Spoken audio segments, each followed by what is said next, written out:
예, 그래서 한의학을 폄하시키려고 하는 건 아니고 한의학은 한의학의 범위 안에서만 있어야 된다. 그것이 기의 범주로 넘어가기 시작하고 한의사가 이렇게 뭔가 철학자 같이 넘어가기 시작한다 그러면 그때부터는 문제다 하는 것이죠. 문제다. 그래서 기가 막히다. 기가 막히다는 것은 한의학에서는 모든 병의 원인이 기가 막혀 있는 건데 기는 뚫어져서 들어야 되는데 기와 도교입니다. 기와 도교가 조금 중요해요. 그래서 도교는 중국민들에게 가장 널리 퍼져있는 사상인데 노자와 장자 사상과는 약간의 차이가 있지만 대체로 무의, 무욕, 무지, 도 등의 개념을 중심으로 하는 동일한 계열의 사상이다.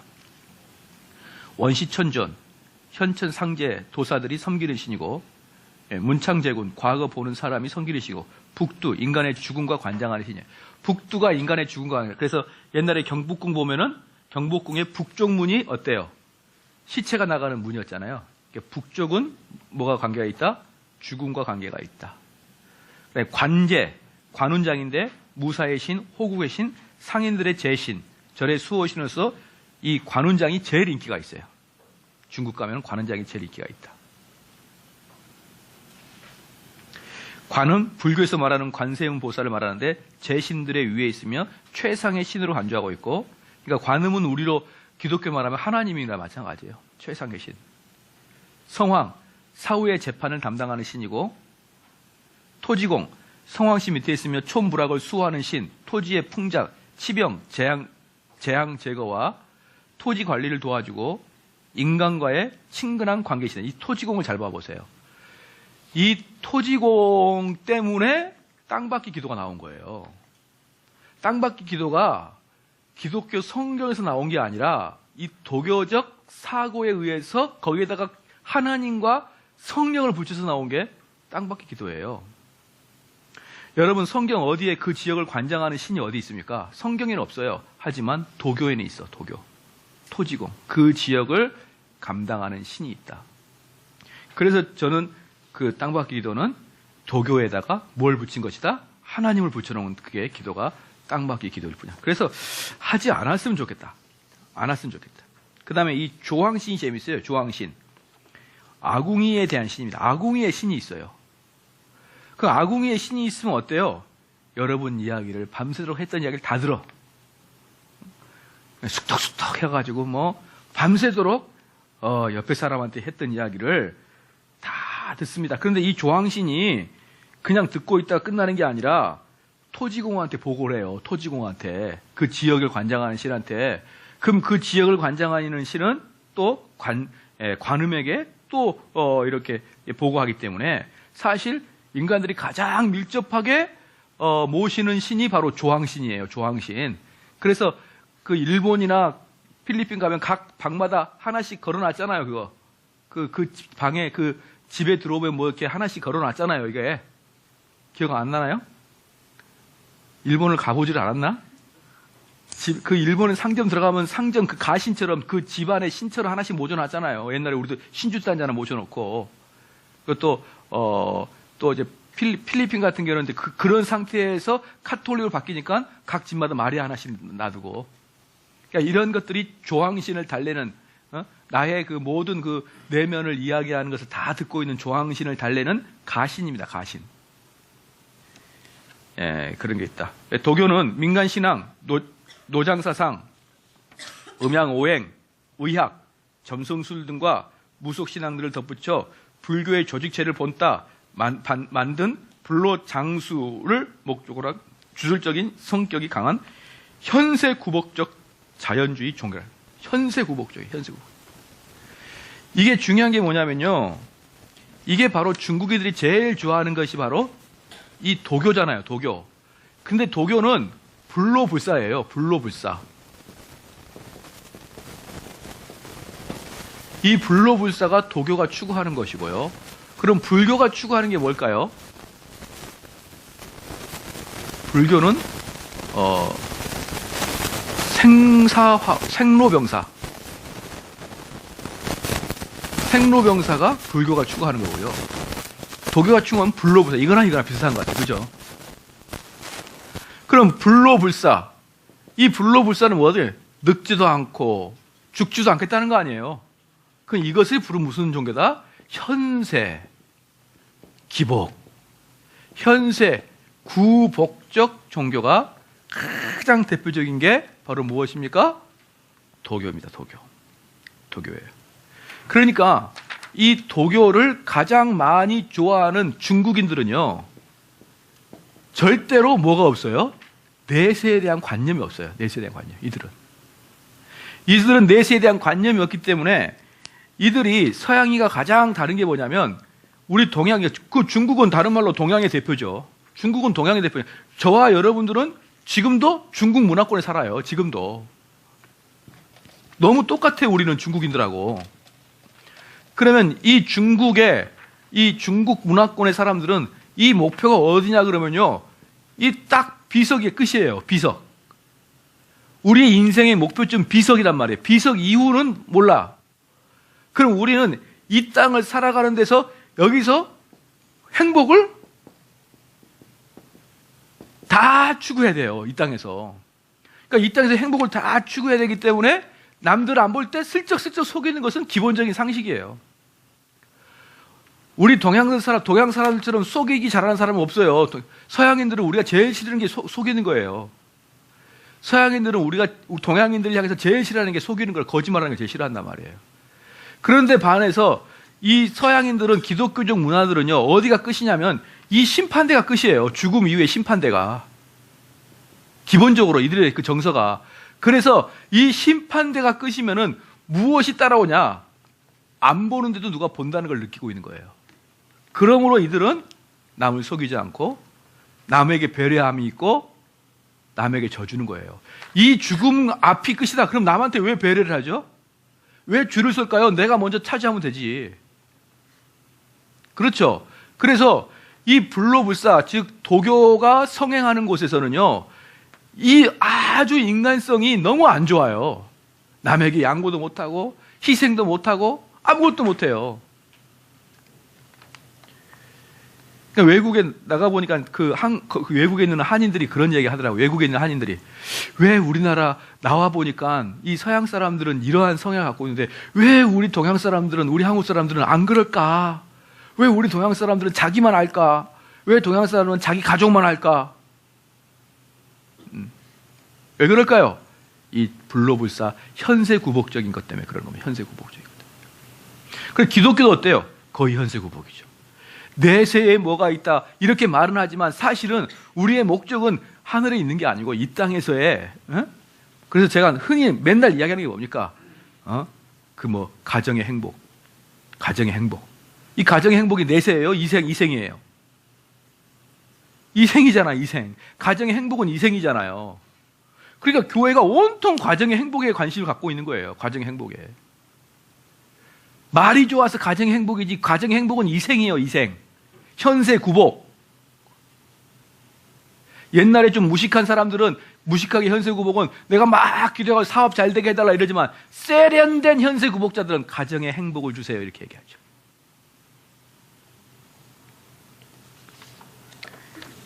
그렇죠. 그래서요, 이 도교는 추구하고 있는 게 뭐냐면, 영생을 추구해요, 영생. 이 영생을 추구하는데 하나님과 함께하는 영생이 아니라 그냥 오래 살고자 하는 영생. 그냥 오래 살려면 또 뭐래요? 병치료에 대한 관심도 도교에 많아요. 그 다음에 축사가 뭐죠? 또는 축기. 이들은 축기 사역도 합니다. 그래서 언뜻 보면은 아주 기도원과 비슷해요. 기도원하고 비슷해요. 그런데 이들은 이 병치료, 축사 이것을 뭘로 하려고 그러냐면은 약을 먹어서 하거나 주술을 외워서 하려고 그래요. 약을 먹거나 주술을 외워서 하고 그다음에 귀신을 쫓아내려고. 우리는 기도원에서 하나님의 이름으로 이걸 원하는 거예요. 도교는 우리 기도원에서도 이걸 원하고, 그렇죠? 기도원에서 귀신 쫓아내는 사역 많잖아요. 축사 사역. 그 다음에 도교도 이걸 원해요. 그럼 도교는 귀신 쫓아낼 때 뭘로 쫓아냅니까? 부적을 사용합니다. 부적을. 그래서 도교가 부적을 사용하는 거예요. 얘네들 부적을 사용하는 것은 귀신을 못 오게 하는 역할을 하려고 귀신을 도적을 사용. 그럼 우리는 똑같은 라이벌이에요. 이 도교하고. 도교는 근데 부적을 사용하지만 우리는 뭐래요? 통성기도로 쫓아내려고 하잖아요. 안찰받고.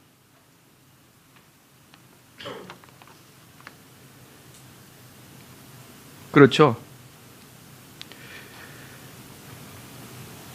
자, 그러면 이제 쭉 가십시다. 그 다음에 보면은 쭉 기와 풍수질이 있죠. 기와 풍수질이 음양의 기가 땅 속에 있을 때 생기라고 하는데 인간이 만물을 이 생기를 받아서 번창하는 것이다. 기는 바람을 타면 흩어지고 물을 만나면 멎는 성기를 가진다. 땅 속에 생기가 흐르는 것을 매개하다. 그러니까 기 사상에 의해서 땅이 어디가 제일 좋냐? 임산배수가 제일 좋아요. 임산배수가 제일 좋습니다. 뒤에는 산이 있고 앞에는 이렇게 굽이치는 강이 있어야 돼요. 강이 꼭 굽이쳐야 돼요. 굽이. 도교에서는 직선으로 흐르는 물을 별로 좋아하지 않아요. 굽이치는 물을 좋아합니다. 자, 여기 뒤에 산이 있고 땅이 있고 앞에 물이 있고 이게 이제 기에서 가장 좋은 땅인데 딱 보니까 어디가 생각납니까? 이런 지역이 혹시 봤나요? 네, 안동이 딱 이래요. 안동이. 여러분 안동 보면 뒤에 산이 있고 앞에 넓은 땅이 있고 딱 앞에 또 이렇게 강이 있습니다. 안동을 한번 우리가 이 풍수지리설로 가장 좋은 땅이 안동이에요. 네. 그 다음에 앞에 뒤에 산이 있고 땅이 있고 강이 있어요. 자, 이것도 비슷한 지역이 또 있어요. 어디죠? 서울이죠. 서울 뒤에 청와대가 있는 그 산이 있잖아요. 그리고 앞에 여기 뭐가 있죠? 경복궁이 있죠. 앞에는 물이 있어요, 없어요? 물이 없죠. 그래서 물을 만들어 놨어요. 물을 뭘로? 앞에 그 경복궁 앞에 두 마리 해태 있죠. 해태가 물을 상징합니다. 해태가 물을 상징해요. 해태는 상징적인 동물이거든요.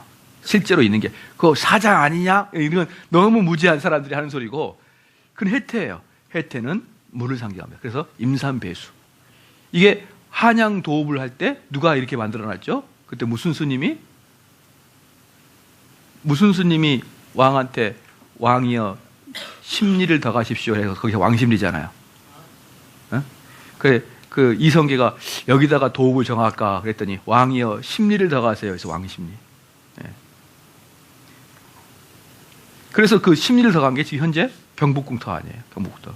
그러니까 이런 식으로 우리나라는 아주 뿌리가 깊다. 근데 이 길흉화복을 정치는 게 풍수시인데 그러면 성경에서 길흉화복을 말하는 자가 어떤 자인가? 신명기 18장 보겠습니다. 신명기 18장.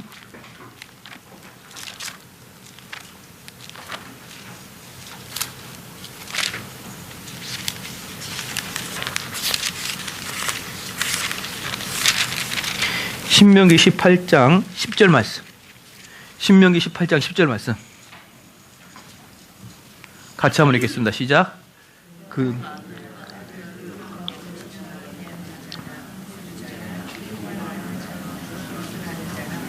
11절.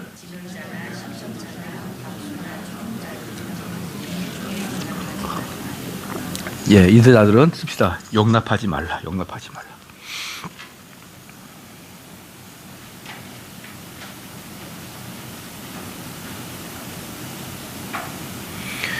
자, 여기서 길흉을 말하는 자가 누굽니까? 길흉을 말하는 자. 쉽게 얘기하면 미래를 예언하는 자도 됩니다. 미래를 예언하는 자. 예언이 뭐예요? 길흉을 이야기하는 거예요. 길흉을. 그래서 여러분들이 사역제 예언 사역. 여러분이 다음에 이제 기회가 되면 신약을 좀 배울 텐데 참 이제 우리 사람들이 참 무지한 게 너무 많아요. 이분들이 왜 신학을 안 배울까? 똑바로 좀 배웠으면 좋겠는데 라는 생각이 너무 많아요. 왜? 사역자가 너무 무지해요. 그래가지고 예언을 말하고 왜? 성경에 나와 있으니까 방언하고 예언하고 그러거든요. 그러니까 지금도 예언을 한다는 거예요. 지금도 예언 사역자들이. 근데 그것은 성령이 임하실 때, 그렇죠? 그날이 오면, 요엘서의 예언이, 그날이 오면 자녀들은 예언할 것이요. 이 요엘서의 그 예언이 신약에서 성취됐다. 성령이 오실 때 그 일이 성취됐다라는 것을 신약에서 보여주는 거예요. 그러니까 왜 그렇게 성경을 그냥 단순하게 읽냐 이 말입니다. 사역자라면 성경의 전문가가 돼야 되는데, 그 좀만 배우면 금방 배울 수 있는 거거든요. 조금만 그냥 배우면 배울 수 있는데, 왜 요엘서의 예언이 사도행전에서 성취되는 거에 대해서 여러분이 모르냐 이 말이에요. 나 정말 답답해 죽겠어요. 구약 시대 내내 십자가, 구약 시대 내내 예수 그리스도에 대한 예언이 있었죠. 여러분이 히브리서 계속 배우지 않습니까? 구약 시대 내내 그 예수님의 어린 양에 대한 메시아, 지난주에 설교할 때 구약의 총경례가 뭐라고 하겠습니까? 누가 어린 양이냐라고 했죠. 그렇죠? 그럼 신약의 대답이 뭐예요? 예수 그리스도가 어린 양이다 이거 아닙니까? 그죠? 그래서 예수님께서 뭐라고 했어요? 세례 요한의 제자들이 왔을 때 당신이 진짜 메시아입니까? 그러니까 뭐라고 했죠? 와 보라 그랬죠. 그럼 와 보면 뭐가 있는 것이죠? 구약에 예언되는 것이 예수님을 통해서 성취가 되고 있단 말이에요. 구약 4,000년 동안에 예언된 것이 예수님에 의해서 성취가 되고 있단 말이에요. 그러니까 너가 보면은 이미 구약에서 예언된 게 성취되어 있지 않느냐? 내가 메시아지 않느냐? 이거 아니에요. 그러면 성령이 올 때도 구약에 예언되어 있단 말이에요. 요엘서에 그날이 오면 자녀들이 예언할 것이요. 그 나오잖아요. 그 사건이 성취가 되잖아요. 신약에서 성령이 오시면은. 그러면은 그 사건이 반복된다 그러면요. 요엘서에 예언된 것이 사도행전에 나왔거든요. 사도행전이 끝났어요. 근데 이것이 반복된다면요. 왜 예수 그리스도는 반복돼서 십자가를 안 박습니까? 또 오고 또 와야죠, 예수님이. 여러분, 성경을 그렇게 너무나 간단하게 그냥 목사님, 성경에 나와 있는 데는 믿어요. 성경에 나와 있는 데는 믿으려면 뭐하러 신학하고 뭐하러 목사합니까? 다 집에서 혼자 큐티하면 되죠. 이것은 성경을, 사랑하는 성도 여러분, 성경은요, 성경과 목사는 어떤 상태인 줄 압니까? 이 목사가 얼마나 대단한 사람인 줄 알아요? 성경은 AD 300년 가까이에, 아니요, 300년이 아니라 AD 400년, 즉 5세기에 성경이 거의 마무리됩니다. 왜냐하면 어거스틴도 정경을 만들 때 어거스틴도 참여를 했거든요. 이게 무슨 말이냐면 그 당시에 여러 가지 성경들이 돌아다녔어요. 그래서 마태복음도 돌아다니고 어떤 건 도마복음도 돌아다니고 어떤 베드로 행전도 돌아다니고 막 사도들의 이름을 따서 쪽복음들이 돌아다녀요. 그러면 그것이 뭐가 진짜 성경이고 뭐가 가짜 성경인지를 이제 해야 될 겁니까? 그때 어거스틴도 이것은 가짜고 이것은 진짜다는 것을 어거스틴도 그 회의에 참여했었어요. 어거스틴도. 그럼 그때가 5세기예요. 5세기. 5세기였죠? 5세기가 돼서야 정경이 딱 완성된 겁니다. 정경이. 그 전에는 쪽복음이 돌아다녔다니까요. 그래서 진짜 복음이 뭔가를 골라야 될 작업이 필요했었습니다. 물론 성경은 쓰여진 건 언제예요? AD 1세기에 쓰여졌겠죠. 1세기, 2세기 다 쓰여졌단 말이에요. 그러나 그 성경이 쓰여진 이후에 진짜 성경이 만들어진 것은 5세기에 정경이 완성돼요. 그럼 그 만들어지기 전에, 정경이 만들어지기 전에 요 1세기부터 시작해서 5세기까지 목사 있었을까요? 없었을까요? 목사 있었어요. 왜? 바울 서신에 보면은 혹은 교사로, 혹은 목사로, 혹은 교사로, 혹은 목사로, 혹은 선지자로, 혹은 사도로. 성경이 완성되기도 전에 목사가 있었다고요. 이건 뭘 의미할까요? 왜 교사가 있고 목사가 필요하죠? 성경은 여러분 혼자서 해석하지 말라는 거예요. 성경을 해석해주는 전문가들에 의해서 성경을 해석하라는 겁니다. 성경은. 그래서 그 성경을 전문가들이 해석해주면 그걸 여러분들이 받고 믿는 거예요. 그럼 다른 말로 성경에 전문가가 있다는 게 뭡니까?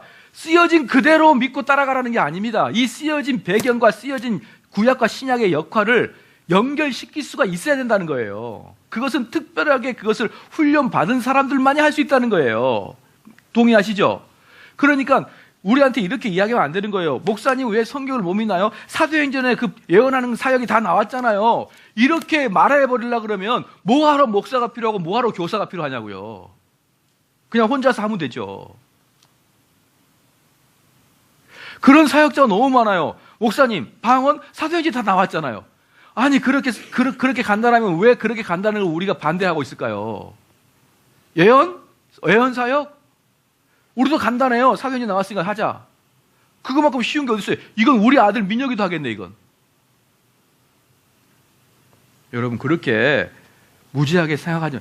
이런 것들이 여러분 땅받기 기도하는 데는 뭐도 한다? 예언사역도 해요. 예언사역도. 자, 이게 다 뭐랑 비슷합니까? 도교랑 비슷하잖아요. 도교랑 비슷한데 이 도교랑 비슷한 게 서양에서는 뭐랑 비슷하냐? 서양에서는 뉴에이지랑 비슷해요. 뉴에이지하고. 뉴에이지는 인도 사상, 동양 사상을 서양화시킨 게 뉴에이지입니다. 그래서 서양에서 뉴에이지가 활발한 게 지금으로부터 50년 전, 60년 전부터 이 동양 사상이 서양으로 많이 들어갔거든요. 들어가서 야, 이런 게 있구나라고 하면서 다시 동양으로 돌아오면서 이게 기독교랑 딱 짬뽕이 돼 버렸어요. 이게 바로 뭡니까? 방금 우리 신명기서 18장 10절 11절에 읽었던 것처럼 그 아들이나 딸을 불가운데로 지나가게 하는 자나 복술자나 길흉을 말하는 자나 요술자나 무당이나 길흉을 말하는 자, 그게 뭐예요? 미래를 말하는 자, 이러한 자들 가까이 하지 마라. 그런데 많아. 미래를 말하는 사역자가 많아.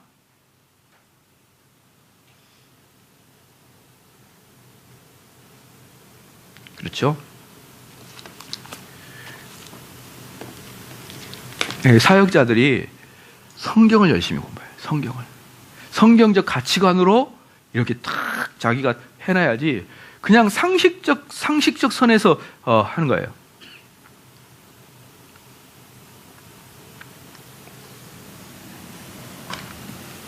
상식적에서 하지 말기 바랍니다. 그러면 이제 문제는 뭐냐? 고통이 문제냐? 죄가 문제냐?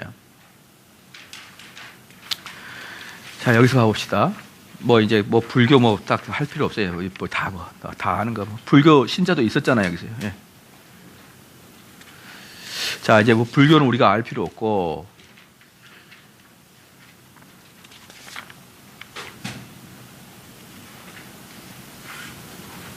그냥 그 몇 페이지입니까? 공이란 무엇인가? 공이란 무엇인가 몇 페이지예요?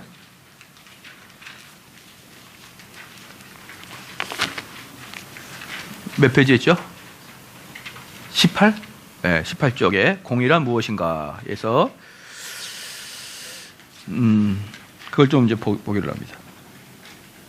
공은 요걸만 좀 알면 불교가 불교 시작 알 필요 없어요. 근데 요것만 좀 알면 돼요. 공은 아공이 있고 법공이 있습니다. 아공은 인식 주관자도 자성이 없다는 뜻이고, 법공은 객관적 현상계의 만유가 실제를 사실은 실체나 자성이 없다는 것이다. 사물을 독립된 실체로서 자기만의 개성을 갖는 것이 아니라 서로 상관하고 서로 의지하면서 끊임없이 변해갑니다. 공은 곧 모든 실제는 고정된 실체가 없으며 항상 불변하지 않는다는 삼법 인설의 내용과도 같습니다. 고정된 실체가 없다. 이 말이 뭡니까? 딱 구성된 진리는 없다는 거예요. 딱 고정된 실체가 없는 거거든요. 고정된 실체가. 색즉 시공, 공즉 시색. 현상계는 실체와 자성이 없으며 공은 현상계와 독립한 어떤 것이 아니라 바로 현상계 자체이다. 현상계와 공은 다른 것이요 공은 현상계와 다른 무엇이 아니라고 한다. 지금 무슨 말입니까? 이 말에 산은 산이요 물은 물이요 이렇게 하죠. 즉 우리가 보기에는 서로 달라. 그런데 그 서로 다르는 눈에 보이는 현상의 너머에 올라가 보면 다 똑같아요. 다 똑같다. 그래서 내가 없고 너가 없는 거야. 내가 없고 내가 없는 거. 다 똑같아. 그래서 그게 지금 색즉시공이에요. 그래서 공의 개념은 어떻습니까? 우리가 아무리 불교는 지옥 가, 기독교만 천국 가, 이렇게 이야기하면은 걔네들은 야, 어차피 부처님과 예수님도 궁극적으로 똑같아. 너희들이 기독교인들이 불교는 지옥가, 기독교는 천국가 이렇게 말하는 것은 이 현상세계 너머를 바라보지 못하는 초등적인 눈을 가지고 있기 때문에 예수님과 부처님이 달라 보이지만 사실은 똑같은 분이셔. 이게 공의 개념입니다. 이게 공의 개념. 그러니까 공의 개념은 공의 개념이 들어가는 불교는 안 싸워요. 그러나 참된 진리를 가지고 수호하려고 하는 기독교는 싸워요. 우리나라가 종교 전쟁이 없는 것은 불교의 영향이에요. 불교는 안 싸워요. 야, 너희들이 몰라서 그래. 그거 넘어가면은 똑같아. 이게 공의 개념입니다. 그럼 공의 개념이 나쁜 게 뭐예요? 공의 개념은 참된 진리와 참된 선과 참된 악을 잘 구별 안 해요. 이게 좀 나쁩니다. 그래서 이들은 뭐라고 하냐면 말도 안 되는 소리, 뭐라고 이렇게 표현하면 되죠. 열반이 곧 생사요, 생사가 곧 열반이니. 예? 이런 얘기 아주 좀 깊어 보이잖아요, 그죠? 이게 대승불교다. 그래서 대승불교 같은 경우는 끊임없이 성불하려고 하는 게 대승불교고, 소승불교는 끊임없이 열반으로 들어가려고 하는 게 열반이야. 그러니까 소승불교는 어디 있냐면 동남아 그 주황색 그 유니폼 입고 있는 스님들 있잖아요. 걔네들이 소승불교고, 대승불교는 이쪽 중국하고 한국에 이제 있는데, 이 대승불교의 사람들은 열반이 목적이 아니라 성불이 목적입니다. 성불. 그러니까 우리로 말하면 예수 그리스도에 순종하는 게 목적이고, 소승불교는 천국 가는 게 목적이에요. 예. 그래서 1987년 4월 23일 날 석탄일에 성철이 이렇게 얘기했습니다. 사탄이여 어서 오시옵소서. 나는 당신을 존경하고 예배합니다. 당신은 본래 거룩한 부처입니다. 이걸 가지고 막 기독교인들은 그거 봐라, 성철이 드디어 사탄이 부처라 하잖아. 이렇게. 사실은 공의 개념에 의하면 사탄이나 부처나 결국은 똑같다. 그 너머에 올라가면 그들은 똑같다. 그래서 이들은 윤리적 상대주의를 표방할 수밖에 없습니다. 이런 윤리적 상대주의가 기독교에도 흔히 들어와서 사단의 유혹은 선악의 판단 근거가 인간에게도 있다고 속여왔고, 그 후 많은 사상과 종교에 이 사상이 있으며 소위 심오한 논리로서 선악을 가리고 하나님과 사단의 구분을 흐려왔다. 사단이 선악의 구분을 모호하게 하는 이유가 무엇일까? 사람의 죄의식을 소멸하여 회개치 못하게 합니다. 자, 여기서 보면요. 자, 이들이 주장하고 있는 게 뭐냐면,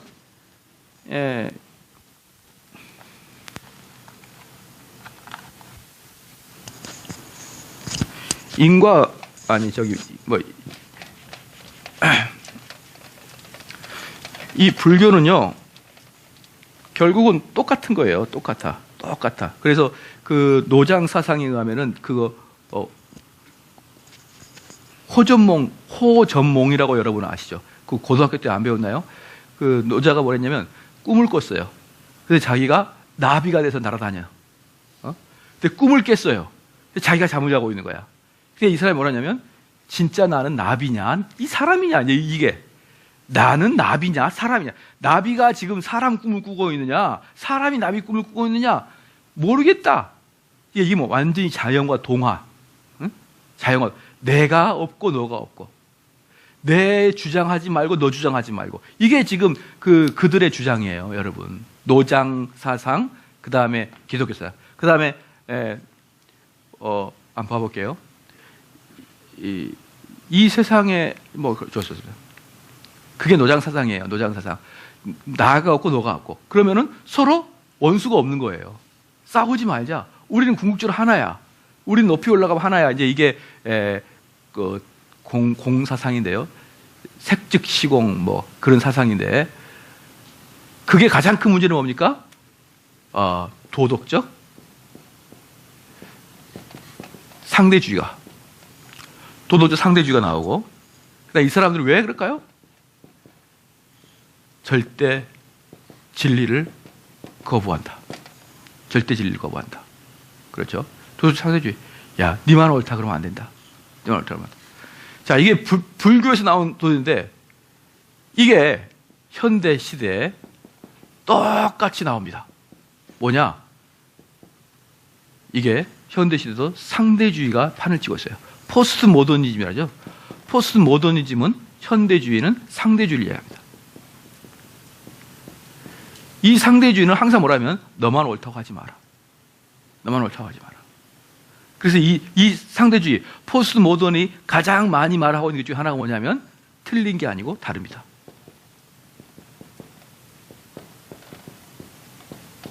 틀림이 아니고 다릅니다. 제가 이제 어디 가서 이제 강의를 하잖아요. 그러면은 그분들이 이제 한 50대, 이제 60대 아주머니들이 주로 이제 하는 말이 있어요. 아유, 목사님 강의를 들어보니까 아주 속이 후련후련하네요. 아, 근데 목사님이 말씀하신 거 보니까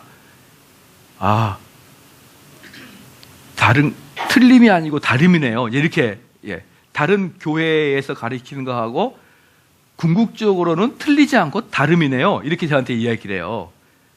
그럼 제가 다름이에요? 틀림이에요? 네, 그랬어요. 다름이 아니라 틀림이에요. 그들은 틀림이 아니에요, 다름입니다 라고 말하는 게 인격적 성숙한 자가 하는 이야기라고 생각해요. 근데 그건 포스트 모더니즘의 성경 구절입니다. 포스트 모던의 진리예요. 다름이 아니라 틀림. 아니, 틀림이 아니라 다름. 여러분 잘 알아야 됩니다. 그렇게 예쁜 말들, 그렇게 좋은 말들이 여러분 지금 사람의 인격이 좋다고 생각하지만 그것은 철저하게 뭐죠? 포스트 모던에 물들고 상대주의에 물들고 도덕적 상대주의에 빠지고 그 불교의 가치관에 빠지고 이런 사람들이 주로 이렇게 이야기합니다. 다른 사람의 입장을 이해해주고 당연히 다른 사람의 입장을 이야기해줘. 그런데 제가 한번 물어볼게요. 내가 만약에 이 사람의 입장을 이해해주면 복음 못 전합니다. 이 사람이 복음을 못 들을 수 있는 여러 가지 환경이 있거든요. 내가 복음을 전함으로 이 사람이 되게 어려워질 수 있거든요. 내가 복음을 전할 땐 궁극적으로 너 틀렸다라는 걸 이야기해야 되거든요. 근데 그들이 뭐라고 합니까? 다름이 아니고 틀림이요. 너와 나는 손잡고 가야 되며 우리 서로 사이좋게 지내며 내가 너한테 틀렸다고 하는 게 아니라 너와 나는 좀 다름이지 이렇게 이야기하면요. 진리는 전해질 수 없어요. 여러분 잘 생각해야 됩니다. 잘 생각해야 돼요. 언제 우리 사도들이 틀림이 아니라 다름이라 이렇게 했나요? 사도들이랑 이 선지자들이 니네들은 나쁘다 이렇게 얘기했잖아요. 너희들은 죄인이다 이렇게 얘기했잖아요. 너희들은 틀렸다 이렇게 얘기했잖아요. 너희들도 일리가 있다 이렇게 했는데 언제 있습니까? 왜 자꾸 속냐고요 그렇게. 언제 모세가 그 우상 숭배하고 있는 이스라엘 백성들한테 너희들도 말 들어보니까 너희들이 우상 숭배할 만한 상황이었구나 이해는 한다마는 그러면 안 되지 언제 그랬습니까? 그냥 막 하늘에서 불을 내 뿜어버리고 막 그러잖아요. 아셨죠? 우리가 보편적으로 성직자로 말하고 우리가 보편적으로 참 이렇게 하면 좋은 모습이라고 말하는 여러 가지들은 사실 기독교가 아니라 불교요, 상대주의요, 포스트 모더니즘이에요. 저는 목사 중에 설교할 때 우리 목사님 되실 분도 있지만 목사 중에 절대 이렇게 하지 마십시오. 제가 보기에는 이렇습니다. 그렇게 말하는 게 어디 있어요? 이겁니다. 주께서 이렇게 말씀하셨습니다. 이렇게 이야기하지. 제가 보는 견해는 이렇습니다. 지금 뭐하는 플레이입니까? 이게 포스트 모던의 목사죠 그게. 그렇죠? 왜 그렇게 조화를 하고 그랬습니까? 어떤 분이 저한테 묻더라고요. 목사님은 설교 중에 틀리가 없습니까? 나한테 묻더라고요. 그래서 제가 뭐라 했는지 아십니까? 모르겠다. 그전에는 모르겠는데 담임 목사 되고는 틀린 거 없는 것 같다. 얼마나 교만해 보입니까? 포스트 모던 목사 어떻게 해? 나도 실수 많지. 나도 인간이야. 틀린 거 많지. 그거 하기 싫어서 그래요. 포스트 모던에 물들면 그게 얼마나 사람들에게 어필되는 줄 아십니까? 아셨죠? 그래서 오히려 대놓고 틀린 거 없다. 다 맞았다. 내가 이렇게 해요. 어우, 이 사람 이거 뭐 이렇게 지가 뭔데 이렇게 하고 가요. 너무 막 화가 나요. 그런 모습들이. 너무 화가 나요. 제 차가 제 차가 한 2001년식이니까 몇 년 된 겁니까? 한 15년 됐죠. 15년 된 이제 그랜저 XG거든요. 그게 중고차로 사면 한 200만 원 해요, 지금. 200만 원, 중고차로. 왜요? 근데 10만 킬로밖에 안 탔어요. 그래서 제가 저한테 묻더라고요. 아니, 목사님, 이 정도 규모 사이즈 되면은 차도 한 대 바꾸시고 좀 좋은 차 타도 이게 썩은 털털하게 뭡니까? 그래서 제가 뭐라는 줄 알아요? 이것 타면 사람들이 날 청렴결벽하게 볼까봐 그래요. 무슨 말이에요? 사람들은 세속의 관점으로 종교 지도를 봅니다. 그래서 가난한 티하고 가난한 차 타고 다니면 성스러운 것처럼 여겨져요. 그래서 제가 그들을 오히려 말해요. 내가 이거 타고 다니면 여러분 칭찬해 줄 거잖아요. 제가 뭐 벤츠 끌고 다니면 어떻게 할 거예요? 사람들이 욕망의 어두운 목사라고 할 거 아니에요. 전부 다 뭘 보고 판단합니까? 외모 보고 판단해요. 아무것도 아닌 외모 보고 차가 썩음털털하면은 아주 경건한 목사인 것처럼, 차가 으리으리하면은 아주 욕망된 목사인 것처럼, 썩음털털한다고 그게 내 인격과 뭔가 관계가 있어요. 그렇죠. 그래서 사람들이 자꾸 그 아주 어리석은 눈으로 우리 하나님 분명히 말씀했거든요. 사람을 육체로 보지 말라 그러는데 쭉 가난하게 살고 옷을 한 벌만 입고 다니고 옷을 꼬매 입고 다니고 자가용을 이상하면 저분은 분명히 경건한 사람일 거야, 이렇게 생각하는 거예요. 만약에 여러분이 저한테 정말 경건한 목사구나라는 것을 찬사를 보내준다면 저도 법정 스님처럼 꼬매서 입고 다닐 수 있어요. 고등학교 때 청바지도 찢어 입은 상황인데 왜 그걸 못할까요? 예? 자, 무슨 말인지 알겠죠? 포스트 모던에 물든 사람은 나도 실수가 있지, 나도 많이 부족하지, 이렇게 이야기하는데 질문! 여러분 교회사를 모르니까 교회사로 질문하지 않겠습니다만은 성경에서 어느 누가 나도 많이 부족하지, 누가 했죠? 누가 했습니까? 존 칼빈이 나도 많이 부족하지 그랬을 것 같아요? 조나단 에드워드가 나도 많이 부족하지 그랬을 것 같아요? 조나단 에드워드가 뭐라고 했는지 아십니까? 나는 너희들한테 다 말했다. 나는 완벽하게 너희들이 말했고 너희들이 순종하면 천국에서 볼 것이고 부족하면 지옥에 갈 것이다. 나는 너희 다 했다. 한 번도 어떻게 했느냐? 나는 목회를 돌아보니 실수가 많았습니다. 이런 말 안 했어요. 우리 교회사에서 그런 분들. 난 다 말했다. 근데 지금 뭐합니까? 은퇴할 때 들어보니까 내가 실수 많았고. 그 여러분 좋아 보이세요? 만약에 제가 의사입니다. 의사인데 삼성 제1병원 의사예요. 은퇴할 때가 됐습니다. 많은 병자 안에서 내가 많이 잘못 꼬맸습니다, 여러분. 그동안 약처방도 엉뚱하고 몇 개 해줬습니다. 그분들 생각할 때만 죄송합니다. 이게 의사들의 마지막 이겁니까? 마지막 어떻게 해요? 내가 최선을 다했습니다. 내가 있는 힘껏 여러분을 치료했습니다. 그게 사람들로 하여금 만족한 은퇴죠. 목사는 영적인 의사 아니에요. 그래서 내가 지금 돌아보니 후회도 많고 내가 잘못됐고 내 욕망에 의해서 목회했고. 그럼 그동안 여러분 뭐예요? 마루타입니까? 마루타? 보세요. 여러분이 교회사에서 은퇴하신 분들의 마지막에 변을 봐보십시오. 교회사에서 유명한 사람들의 마지막은 나 하나님께 최선을 다하고 달려갈 길 다 갔다, 이렇게 딱 얘기해요. 한국교회 목사님 은퇴할 때 돌아보니 실수도 많고 돌아보니 후회할 것도 많고. 여러분 그게 겸손으로 보이십니까? 저는 그게 포스트 모던으로 보여요.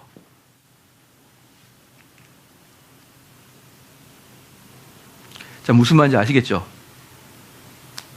좀 이해가 되셨을 거라고 봐요. 이해가 되셨을 거라고.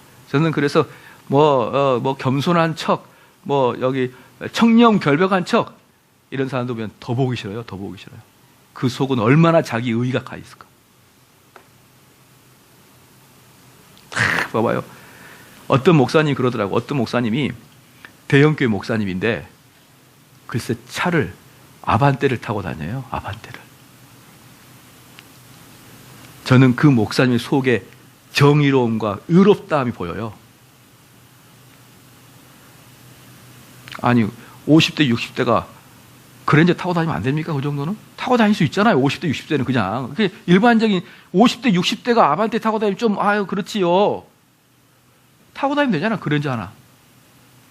그 사람이 아반떼 타고 다니면서 어떤 일이 발생했는지 아십니까? 어떤 일이 발생했을 것 같아? 사람들이 그 사람을 칭송하기 시작하는 거예요. 야, 겸손한 사람이다. 야, 청년결백하다. 저 여기 있는 그랜저 앞으로 10년 더 탑니다. 전국에서 성자 취급받으려고. 예? 타고 다니면 성자 취급해주면 타죠? 왜 못합니까? 야, 삼성제일교 목사님, 야, 저렇게 몇백 명이 있는데 탁 썩은 30년 된 그랜저를 타고 다니네? 칭찬만 해준다면 은퇴할 때까지 탈 거예요, 은퇴할 때까지. 사람들이 그렇게 외모를 보고 겸손을 가장하는 걸 보고 있고, 내가 외모가 30년 된 고물차 타고 다닌다고 내 내면이 좋아집니까? 무슨 말인지 알겠죠? 제가 말하는 게 뭔 말인지 알겠죠? 그런다고 여러분이 죄를 지라는 거 아니에요. 청년결백함을 보고 그 사람을 보고 판단하지 말라고요. 청년결백함을 보고 판단하지 말라고요. 그 사람의 외모로 내가 실수가 많죠. 그렇게 외모의 겸손함을 보고 그 사람 판단하지 말라고요. 그건 다 뭐에 물들었으니까? 포스모드에 물들었으니까. 그게 바로 불교에서 여러분이 배워야 될 내용입니다. 그 다음에 넘어가겠습니다. 그래서 이제 요 공사상에 의해서 성철 스님이 시를 적었거든요. 이 공사상의 개념에 가장 완벽한 시 사상의 시. 오타가 좀 있긴 한데 한번 제가 읽어볼 테니까 한번 우리 시를 한번 들어봅시다. 캄캄한 밤중에 붉은 해가 높이 떠서 우주를 밝게 비치니, 캄캄한 밤하고 붉은 해는 전혀 반대죠. 음양을 딱 보여주는, 음양을 계속 음양을 보여줘요. 캄캄한 밤중에 붉은 해가 높이 떠서 우주를 밝히니 서 있는 바위 주하라고 덩실덩실 춤을 춰요. 바위가 딱딱한데 부드럽게 춤을 춘다는 거야. 자꾸 음양을 바꿔줘요. 펄펄 끓는 용광로에 차디찬 맑은 물이 넘쳐 흘러서 천지에 가득하니 마른 나무 꽃이 피어 울긋불긋 자라갑니다. 마른 나무는 꽃이 안 피잖아요. 근데 마른 나무에 꽃이 피어 울긋불긋 자라갑니다. 노담과 공자. 노담이 뭐냐? 이 노장은 뭐냐 그러면 이겁니다. 여러분들이 자녀 키울 때, 야, 자녀 좀 그렇게 키우지 말고, 자녀 그렇게 키우지 말고 좀 자연스럽게 내비둬라 좀. 좀 자녀를 닥달하지 말고 자연스럽게 내비둬라. 여러분 그게 뭐다? 노자사상이에요. 노자사상. 그럼 뭐 기독교적 관점이라고 보지 마세요. 노자사상. 노자사상은 물 흐르듯이 자연스럽게 흐르듯이. 여기에 비해서 공자는 뭘까요? 공부 열심히 해가지고 성공하고 출세하고. 공자사상은 뭐예요? 그냥 막 성취하고 막 이런 게 공자사상이고, 노자사상은 야야야 좀 내둬라 이렇게 얘기하는 거예요. 그런데 그 설교할 때 보면요, 목사님들이 어떻게 설교하냐면, 얘들 그렇게 키워봤자 뭐 하겠습니까? 좀 자연스럽게 내둬. 자기는 설교한다고 하는데 노자사상을 이야기하고 앉아 있는 거야. 노자사상을. 뭐가 뭔지를 몰라요. 노자사상. 공자사상을 따르는 사람을 유생이라 그러고요.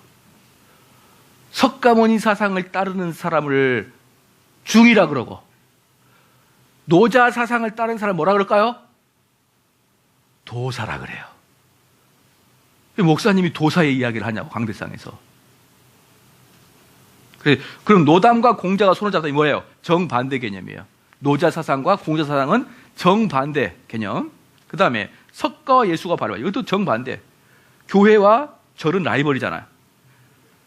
뒷동산과 앞들에서 태평가를 합창하니 성인 악마 사라지고 천당지옥 흔적조차 없다. 이게 공사상이에요. 아무것도 없다. 아무것도 없다. 장엄한 법당에서는 아멘 소리 진동하고 화려한 교회에서는 연불 소리 열어나니 검따이다 시비 싸움 꿈속의 꿈입니다. 그러니까 어떻습니까? 이 사상을 바탕으로 크리스마스만 되면 절간에서 예수님 탄생을 축하합니다라고 현수막을 걸어요. 그럼 또 교회에서 그걸 받고 부처님 탄생 축하하면서 그래요? 아주 잘났어들 다들. 예? 뭐가 뭔지를 몰라요. 뭐가 뭔지를. 길게 뻗은 만리장성 거품 위의 장난이, 큰 만리장성이 장난 같아.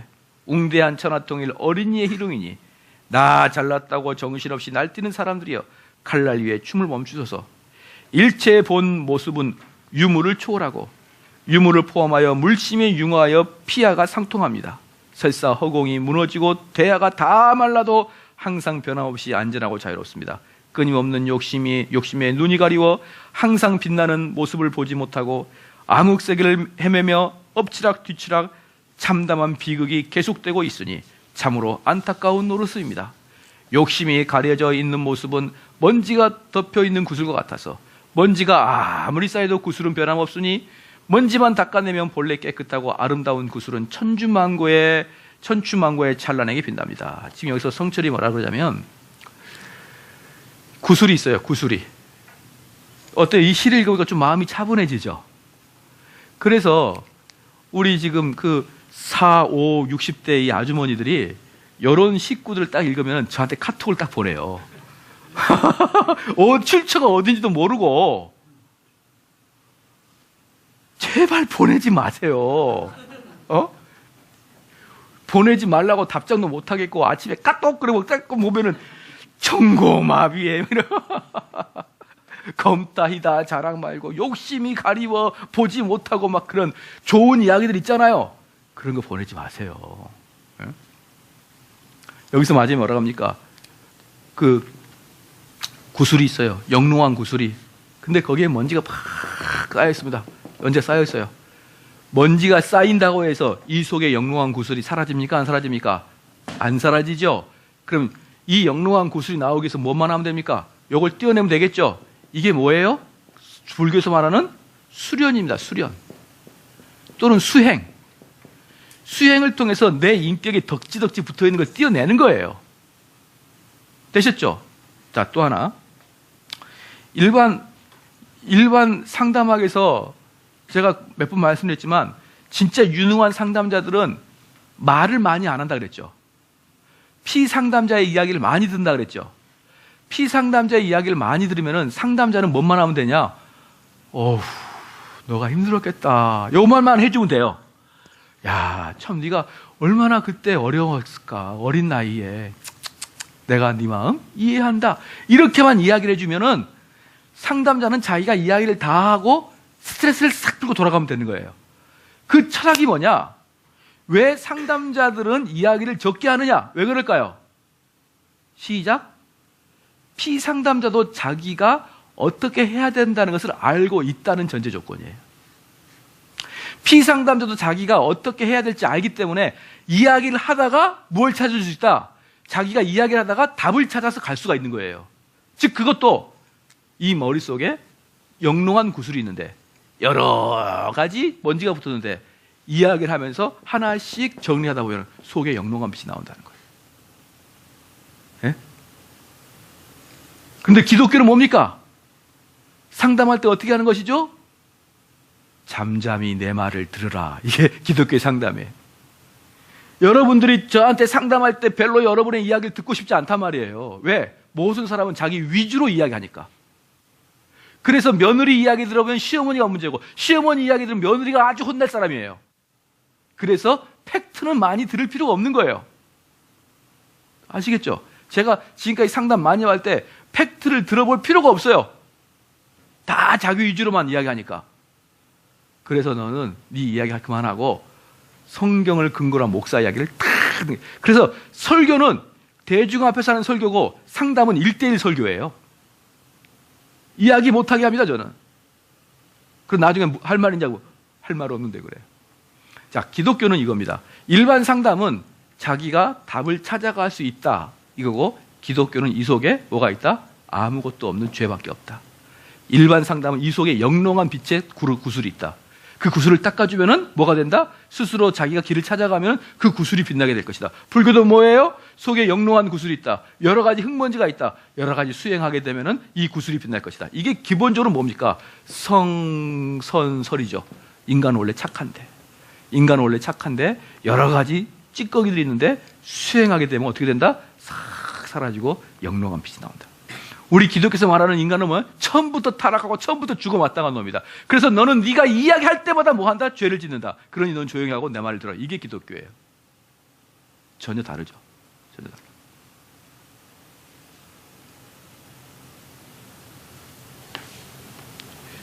그 대신 이제 여기에 비해서 석가모니가 나올 때 그 어머니가 마야 어머니입니다. 마야라는 사람이 꿈을 꿨는데 이 석가모니라는 얘기 옆구리로 누가 들어옵니까? 흰색 코끼리가 들어와요. 흰색 코끼리. 그래서 여러분들 부처님 타실 때 그 길의 행진 보면 코끼리 한 마리가 큰 거 한 마리 종이로 만들고 다니잖아요. 그게 마야 엄마 뱃속으로 들어온 꿈의 내용이에요. 꿈. 근데 이것을 물어보니까 뭐라고 하냐면 둘 중에 하나가 되는 겁니다. 이 사람은 큰 철학자가 되든지 또는 깨달은 자가 되든지 깨닫는 자 또는 큰 왕이 되지. 이 왕을 전륜성 왕이라고 해요. 이 전륜성 왕이 뭐냐면 성경으로 말하면 솔로몬 같은 왕이 된다. 그러니까 이걸 깨닫는 사람이 엄마가 딱 들으니까 여러분 자녀가 철학자가 되고 싶어요? 전륜성 왕이 되고 싶어요? 모든 엄마는 여길 되고 싶어잖아. 그러니까 딱 이것을 이제 포기시키려고 마음 먹은 거예요.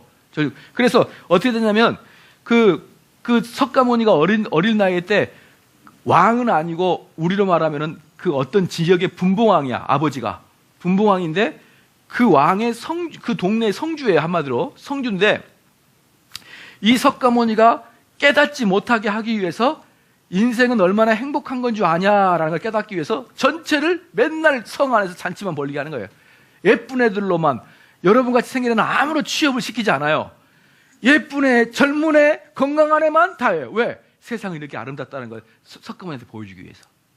석가모니 들어보면 정말 좋다 그러는데 가끔 얘가 좀 크니까 아빠 나 성 밖에 놀러 가고 싶어. 성 밖에도 구경하고 싶어. 이럴 때는 깜짝 놀래요. 그래서 그러면 한 주 후에 가라. 그러면 다 동네를 정비하고 또 여러분 같은 사람은 전부 다 집 밖에 나오지 못하게 다 집어넣고 젊고 예쁜 애만 돌아다니게 하는 거예요. 이 동네에서. 그러니까 석가모니가 이거 뭐 좋네 이러고 다니다가 지나가다가 길을 지나가는데 여기 골목이 하나 있어요. 지나가다 골목을 딱 보니까 여기에 발이 하나 이렇게 딱 나와 있는 거야. 이렇게 발바닥이. 그럼 뭐지? 그러고 여기에 거지 같은 애들이 엄청 나와 있는 거야. 이게 숨어 있는 거야. 이게 누워서 땅바닥에. 깜짝 놀랍니다. 이야, 인생은 고단한 거구나. 이제 그때 깨닫기 시작하는 거예요. 그래서 도대체 인생의 생로병사는 무엇이냐? 인생의 생로병사가 무엇이냐라고 고민하면서 이제 시작한 게 석가모니의 득도한 겁니다. 그러니까 도교는 뭐예요? 도교는 불로불사를 어떻게 할 것인가? 석가모니는 이 생로병사의 문제를 어떻게 해결할 것인가? 그죠? 되셨죠? 기독교는 다시 말합니다. 불교는 생로병사, 도교는 불로불사, 기독교는 처음에 기독교가 생길 때 우리 주 예수 그리스도가 회개하라예요. 회개하라. 아시겠습니까? 여러분이 이 차이를 이야기하려고 지금까지 다른 게 설명한 거예요. 이 차이를.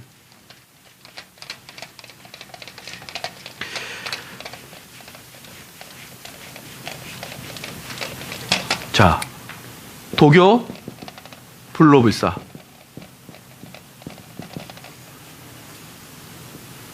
불교, 생소하보. 생로병사. 그죠? 과학 볼까요? 과학도 어떻게 건강하게 살 거죠? 건강. 그렇죠? 기독교? 회개하라. 다른 말로 죄의 문제예요. 됐습니까? 그래서 기독교는 다른 종교랑 완전히 틀립니다. 다른 종교는 우리 인생의 생로병사의 문제로부터 종교가 시작돼요. 모든 종교가. 근데 기독교는 죄의 문제 해결부터 기독교가 시작됩니다. 그런데 너무나 많이 기독교를 변질시켜버려서 생로병사 때문에 교회 나온 사람들이 엄청나게 많아요. 엄청나게. 여러분, 다시, 이거 정말 중요한데, 생로병사의 문제로 접근하는 것은 기독교도 아니다. 시작. 아니다. 아니다. 기독교는 죄 문제로 접근해야 된다. 되셨죠? 그래서 기독교의 시작은 죄 문제로 시작하고 기독교의 끝은 뭐예요? 죄 문제 해결이에요. 생로병사는 관심 없어요. 생로병사는 기독교 관심 없다고요. 그래서 생로병사의 관점의 기독교를 가진 사람을 보면 난 저 사람은 기독교가 아니라고 이야기한단 말이에요. 쟤는 기독교가 아니야. 쟤는 명칭은 목사지만 쟤는 기독교가 아니야. 쟤는 도교야, 도교. 왜?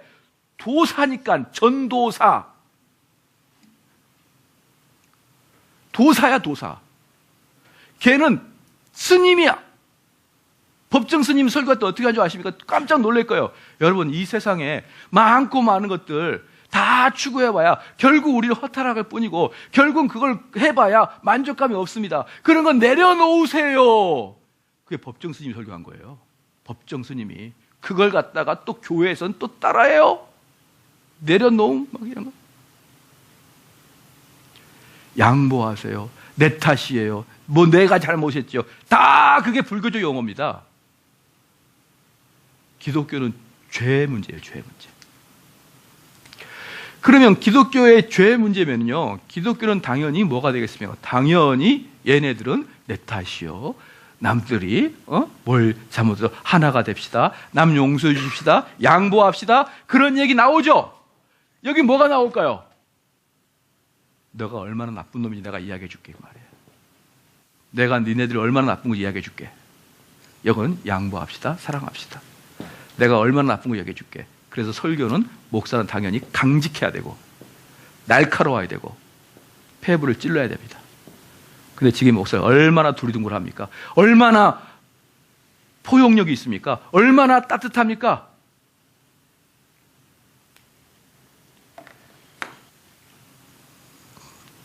무슨 말인지 알겠죠? 그러니까 저는 따뜻하게 하는 설교는 듣다가 말아요. 왜? 토해버릴 것 같으니까. 차라리 부처님한테 가서 여러분 옛날에 지번에 얘기했잖아요. 법정 스님 돌아가실 때 지난번에 얘기했죠.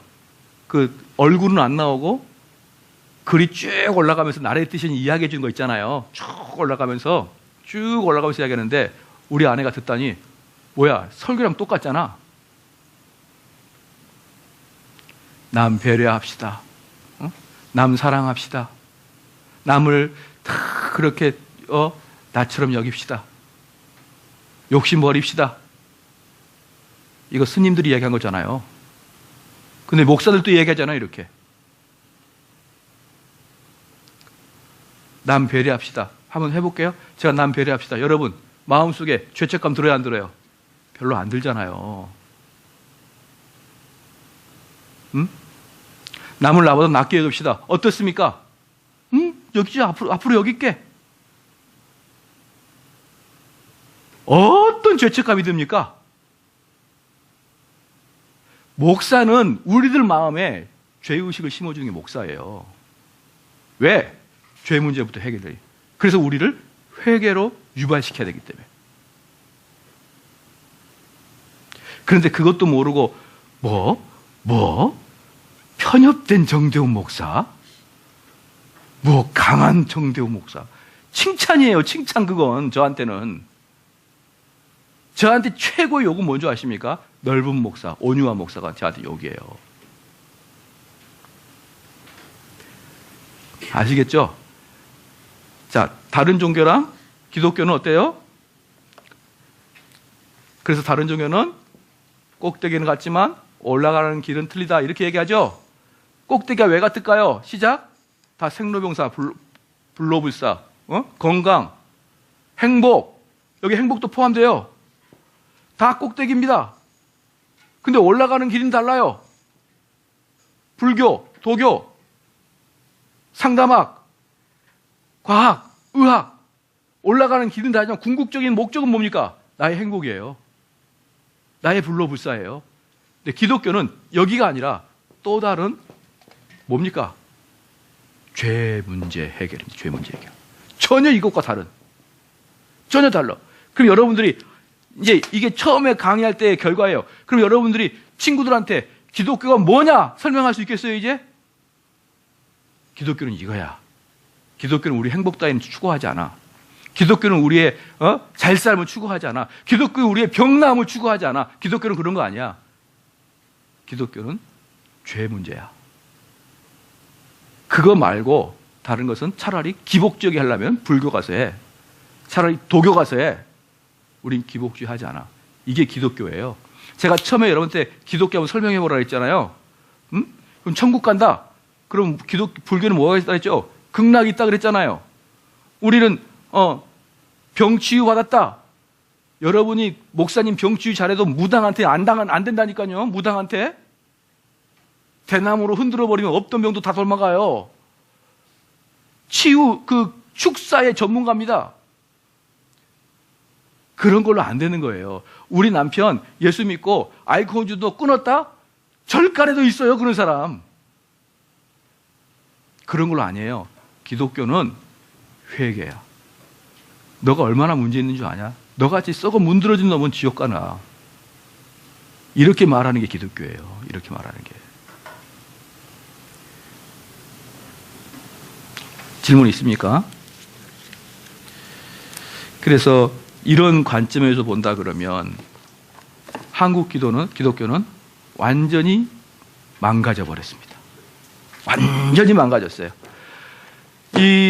저는 아직까지 이 관점으로 교회를 운영하는 목사를 제가 보지는 못했어요. 여러분 혹시 있으면 저한테 이야기를 해주세요. 근데 저는 못 봤어요. 단 한 명도.